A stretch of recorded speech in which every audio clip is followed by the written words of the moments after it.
Solar തട്ടിപ്പ് കേസിൽ Shalu മേനോന്റെയും Tenny ജോർജിന്റെയും ജാമ്യാപേക്ഷയിൽ അഡ്വക്കേറ്റ് ജനറൽ ഹാജരായി വിശദീകരണം നൽകി.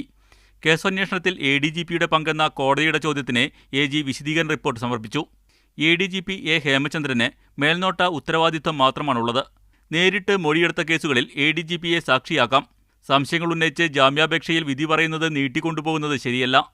കോടതിയുടെ പരാമർശങ്ങളിൽ അന്വേഷണ സംഘത്തിന് വേദനയുണ്ടെന്നും AG ബോധിപ്പിച്ചു.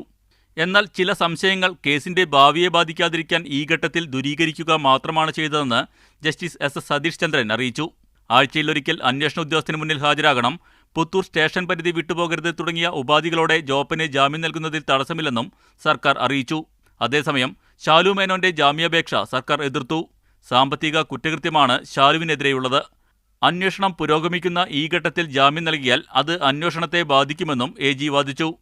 കേസ് ഡയറിയും പ്രോസിക്യൂഷൻ ഇന്ന് കോടതിയിൽ ഹാജരാക്കി. വാദം പൂർത്തിയാക്കിയ കോടതി 2 ഹർജികളും വിധി പറയാൻ മാറ്റി. മീഡിയ 1